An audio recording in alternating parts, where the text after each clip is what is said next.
Hey everyone, आज के इस वीडियो में हम पोएम नंबर 2 क्लास 10th की पोएम है फायर एंड आइस, उसके बारे में पढ़ेंगे।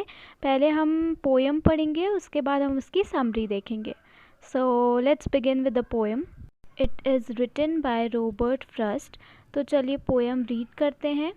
Some say the world will end in fire, some say in ice.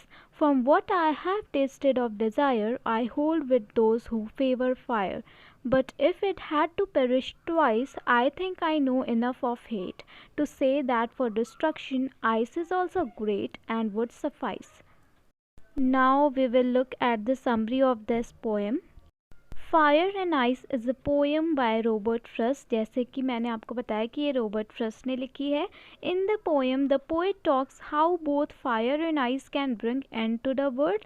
इस पोएम में पोएट ने बताया है कि किस तरीके से फायर और आइस, आग और बर्फ़, दोनों ही इस दुनिया को ख़त्म कर सकती हैं।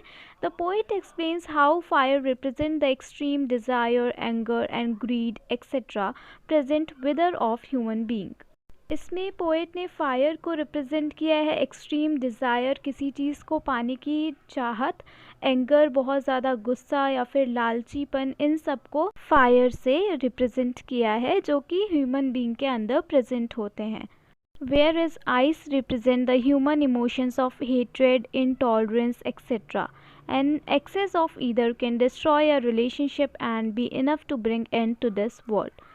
और आइस को रिप्रेजेंट किया है नफ़रत, किसी चीज़ को बर्दाश्त ना कर पाना, इनटॉलरेंस, ये सब चीज़ों से। और बोला है पोइट ने कि किसी भी चीज़ का फायर या फिर आइस, दोनों का ही एक्सेस जो है वर्ल्ड को ख़त्म कर सकती है।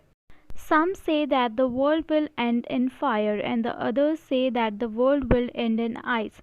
कुछ लोग कहते हैं कि जो दुनिया है वो फायर के वजह से ख़त्म हो जाएगी और बाकी कहते हैं कि जो दुनिया है वो आइस के वजह से ख़त्म होगी। दोनों ही points, both the points are completely contradictory to each other. दोनों ही पॉइंट एक दूसरे के अपोजिट हैं, कॉन्ट्रोडिक्ट करते हैं दोनों पॉइंट एक दूसरे को। But the poet favours the people who thinks that the world will and in fire. But जो पोइट हैं वो उन लोगों को फेवर करते हैं जो कहते हैं कि वर्ल्ड जो है, दुनिया जो है, फायर की वजह से ख़त्म होगी।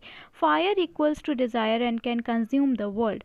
फायर को डिज़ायर से रिप्रेजेंट किया है पोइट ने और उन्होंने कहा है कि फायर जो है वो वर्ल्ड को खा सकती है, कंज्यूम कर सकती है, ख़त्म कर सकती है। Next the poet says that the ice will result in hatred that will eventually destroy the humanity. उसके बाद पोइट कहते हैं कि आइस जो कि रिप्रेजेंट करती है नफ़रत को, वो धीरे धीरे ह्यूमैनिटी को डिस्ट्रॉय कर देगी। The poet also fears if the world would be destroyed twice, ice can destroy the world by slowly melting away. और पोइट कहते हैं अगर 2 बार दुनिया ख़त्म होगी तो फिर आइस भी धीरे धीरे वर्ल्ड को डिस्ट्रॉय कर सकता है, ख़त्म कर सकता है। Both the things can slowly consume the world. Poet का कहना है कि जो फायर है और आइस है, दोनों ही, अगर 2 बार दुनिया ख़त्म होती है तो दोनों ही चीज़ें धीरे धीरे वर्ल्ड को ख़त्म कर सकती है, कंज्यूम कर सकती है। Therefore, the poet suggests far away from hatred and desire. One should be away from hatred and jealousy and live together with harmony and love. इसलिए पोइट सजेस्ट करते हैं कि हर इंसान को नफ़रत से, जेलसी से दूर रहना चाहिए और एक साथ हारमोनी और प्यार से मिलजुल कर रहना चाहिए।